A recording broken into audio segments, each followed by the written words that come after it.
PayPal ဆိုတာPayPal အကောင့်ပေါ့နော်မရှိသေးတဲ့သူတွေက sign up ကိုရင်လုပ်ရမယ်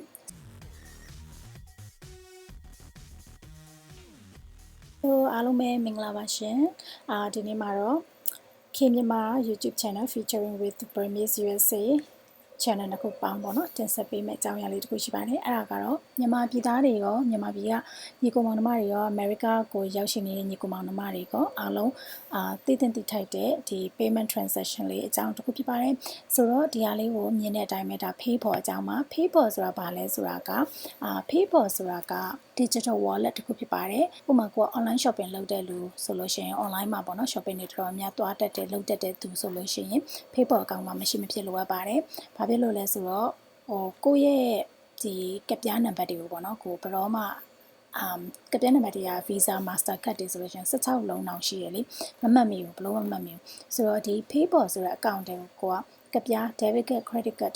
တခုစီထည့်ထားလိုက်လို့ရှိရင် PayPal account ရဲ့ကိုယ့်ရဲ့ account ကို sign in เนาะဒီ Gmail sign in လို့ပဲ sign in လုပ်လိုက်တာ ਨੇ ကိုကအဲ့ဒီထဲမှာရှိတဲ့ပတ်စံကိုအလွယ်လင့်တကူသုံးလို့ရတယ်ပေါ့နော်အဲ့တော့တခုရှိတာက PayPal ကမြန်မာပြည်မှာsign up လုပ်လို့မရသေးပါဘူးဘာဖြစ်လို့လဲဆိုတော့ပြောပြပါမယ်ခုဗီဒီယိုလေးကိုဆက်ကြည့်ပေးသွားပါเนาะဘာလို့မရသေးရလဲဆိုတော့ပြောပြပေးပါမယ်အဲ့တော့ PayPal ဆိုတာ PayPal အကောင့်ပေါ့နော်မရှိသေးတဲ့သူတွေက sign up ကိုရင်လုပ်ရမယ်sign up လုပ်လိုက်လို့ရှင်သူကဒီမှာ personal account နဲ့ business account နဲ့နှစ်ခုကိုရွေးခိုင်းပါလိမ့်မယ်တော်တော်များတော့ personal account ကိုရွေးကြမှာပါဘာဖြစ်လို့ဆိုတော့ online မှာဈေးဝယ်ဖို့ကိုယ့်ရဲ့တငယ်ချင်းမိဘတွေကိုပတ်စံပေးယူလုပ်ဖို့ဒီလောက်ပဲပေါ့နော်without all without sharing your payment info okay business account ကကြာပါလဲဆိုတော့ကိုကအကယ်လို့ business ရှိတယ် website ရှိတယ်ပေါ့နော်customer ကိုပတ်စံပေးပြီဆိုလို့ရှိရင်ဒီ business account ကိုရွေးရပါမယ်ပြီးတော့ cost တွေအကုန်လုံးကို online မှာregister လုပ်ထားလို့ရတယ် customer ကိုလည်း invoice တွေ professionally ပေးလို့ရတယ်professional ကြပေါ့နော်ဒီမှာစာရွက်ကြီးနဲ့ရေးပေးတာမဟုတ်ပဲနဲ့เนาะပြီးရင် secure invoice ကိုပေးလို့ရပါတယ် customer အဲ့တော့ personal account ကိုတော်တော်များရွေးကြတဲ့အတွက်ကြောင့်မလို့ personal account လေးဖွင့်တဲ့ပုံစံလေးပြပေးပါမယ် next ကိုနှိပ်လိုက်ပါနှိပ်လိုက်ရရှင်ဟုတ်ကဲ့လာပြီဒီမှာဒီဘက်ကတော့အခုမားရောက်နေတဲ့နေရာတော့ US ဖြစ်တဲ့ကြောင့်မလို့ US ပေါ့ဥပမာဒါတခုခုရွေးလိုက်မှာပေါ့နော်ဒါ Brazil ရွေးလိုက်မယ် Brazil ရွေးလိုက်မယ်ဆိုလို့ရှိရင်ဒီမှာ Brazil number ဖြစ်ပါတယ်အမရဲ့ Brazil number ကိုဖုန်းကိုထည့်ရမှာပေါ့နော်ဒီမှာမြန်မာပြည်မပါဘူးရှင်သိကြအောင်ကြည့်လိုက်မယ်နော်မြန်မာပြည်ကို America က Burma လို့ခေါ်ပါတယ် BURMA ပါဘယ်တော့မှမပြောင်းလဲပါဘူးအရင်တော့နာမည်ကိုပဲခေါ်ပါတယ်နော်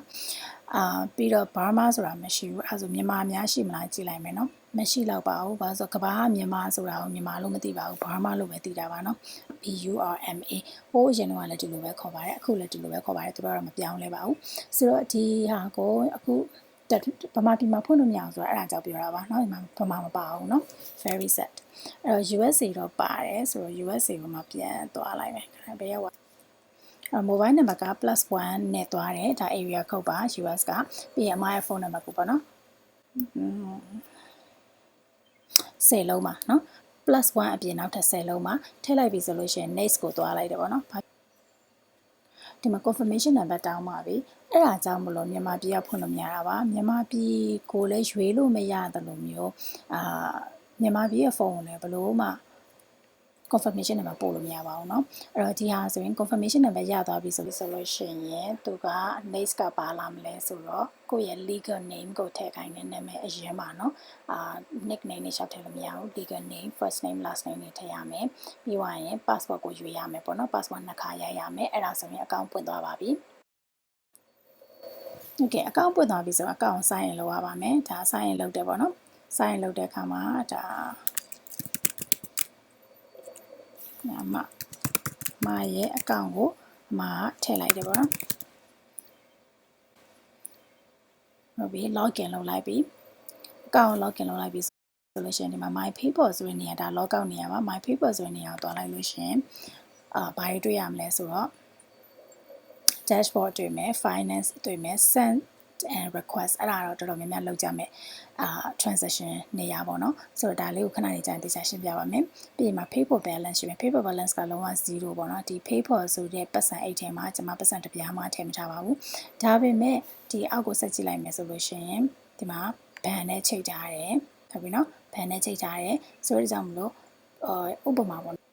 Nike website ကနေပြီးတော့ဖနက်လေးတရံကြိုက်လို့ဝယ်မယ်ဆိုပါစို့ဖနက်လေးက$100ကျတယ်ဆိုပါမှ Facebook မှာပတ်စံမရှိဘူးဒါပေမဲ့ Facebook နဲ့ပဲဝယ်လိုက်တယ်စစ်ပြဿနာမရှိဘူး Facebook ကသူ့မှာပတ်စံဒီပတ်စံအိတ်ထဲမှာပတ်စံမရှိပေမဲ့ပတ်စံအိတ်ထဲရဲ့ဘဏ်ကတ်ထဲမှာပတ်စံရှိရတဲ့ကြောင့်မလို့အဲ့ဒီကနေပြီးတော့ဖြတ်သွားပါတယ်เนาะတော့ဒါကဘဏ်နဲ့ချိန်ထားတာပါအဲ့လိုမျိုးပဲနဲ့ဒါ debit card တစ်ခု credit card တစ်ခုအဲ့လိုမျိုးချိန်ထားလို့လည်းရပါတယ်เนาะတစ်ခုတည်းမဟုတ်ဘဲနဲ့အများကြီးချိန်လို့ရပါတယ်အမရဲ့နောက်ထပ် account တစ်ခုဆိုလို့ရှိရင်ဒီရှိသမျှဘဏ်ကတ်တွေတော်တော်များနဲ့အမသုံးနေကြဘဏ်ကတ်တော်တော်များနဲ့ချိန်ထားပါတယ်ဆိုတော့ဘဏ်ကတ်တွေမှာအများကြီးမှတ်မိစရာမလို Facebook account တစ်ခုမှတ်မိရတဲ့အကုန်လုံးသိရပါတော့ဒါ Facebook ရဲ့3ပုံ3နည်းလေးပါပြီးတော့ Facebook မှာ crypto လည်းဝယ်လို့ရတယ်เนาะဒါလေးကတော့နည်းနည်းလေးသူများနည်းနည်းလေး advance ဖြစ်တယ်ဆိုတော့နောက်မှပြမယ်နောက်မှဗီဒီယိုတစ်ခုသိချလုပ်ပြပါမယ်ဒါဆို recent activity ပါ for example ပေါ့နော်ဒီ ST အပေါင်းဒီ number လေးဆိုရင်ဒါကိုယ့်စီကိုပတ်စံဝင်ထားတာပါဒီအနှုတ်ကကြတော့ကိုယ့်စီကနေပတ်စံဖြတ်သွားတာပါshow all ဆိုတာတော့လိုက်လို့ရှိရင်ကိုယ့်ရဲ့ transaction အကုန်လုံးပေါ့နော်ဒီတစ်နေ့တာလုံးတစ်ပတ်တာလုံးဒီတစ်လတာလုံးမှာတွားထားလာထားရဲ့အကုန်မြင်ရမှာဖြစ်နေပြီပေါ့နော်ဥပမာဒါဆိုလို့ရှိရင်အမအနေနဲ့ကဥပမာ Nike ဆိုရင်မရိုက်ကြည့်လိုက်မယ်အမ Nike ဝယ်ထားတာများထွက်ပလားမလားလို့အော် Nike တခါမှမဝယ်ရသေးဘူးတဲ့နော်ဒီလွန်ခဲ့တဲ့ရက်ပေါင်း90မှာ Nike ဝယ်မထားဘူး Okay ခုနကဟာကိုပဲမပြန်ရှာလိုက်မယ်နော်နော်ခုနဟာပဲပြန်ရှာတော့ထွက်လာတယ်ပေါ့နော်အဲ့လိုမျိုးရှာလို့ရပါတယ်နော်မလူတယောက်ကကိုပတ်စံဖြတ်ထားတယ်ဖြတ်ထားပြီးွားပြီလားမမှတ်မိဘူးပေါ့နော်အဲ့လိုမျိုးလေးရှာကြည့်လို့ရပါတယ်ဒီမှာဒီနေရာလေးကိုပြန်သွားလို့ရှိရင် PayPal ရဲ့ဒီဟိုပါပေါ့ home page ကိုပြန်ရောက်သွားပါတယ် Okay ဒီ send and request ဆိုလို့ပြပြပါမယ်ကိုကပတ်စံကိုရမယ်ဆိုရင်သူများပေးလိုက်လို့ရှိရင်ကိုရသွားတာပေါ့နော်အရင်လွယ်ပါတယ်အဲ့တော့ကိုကပတ်စံလက်ခံဖို့ဆိုလို့ရှိရင်ကိုရဲ့Facebook account ကိုတည်ဖို့လိုတယ် Facebook account ကတော်တော်များများက email နဲ့ချိန်ပြီးတော့ email နဲ့ဖွင့်ထားတာပေါ့နော် email နဲ့ဖွင့်ထားတာဖြစ်တဲ့အတွက်ကြောင့်မလို့ခုနကအမ Facebook account ဖွင့်ပြလိုက်တယ်ဖုန်းနံပါတ်ကိုဟလာ confirmation လုပ်ခိုင်းတယ်ဖုန်းနံပါတ်ကို confirm လုပ်ပြီးတာနဲ့သူက email တွေpassword number တွေ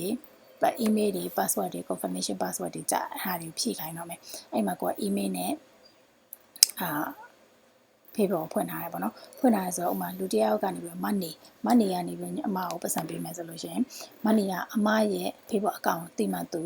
အမစီကိုတနက်မပတ်စံပေးလို့ရမှာဖြစ်တဲ့ကြောင့်မလို့အမရဲ့ PayPal account ကအမရဲ့ခုန email account ဖြစ်ပါတယ် email ကိုပေးလိုက်တယ်အဲဆို money ကနေပြီးတော့ဟုတ်ပြီအခုအမ money ပေါ့အမအခုပတ်စံပေးမယ်ငွေလက်ခံမဲ့သူရဲ့ PayPal account ကို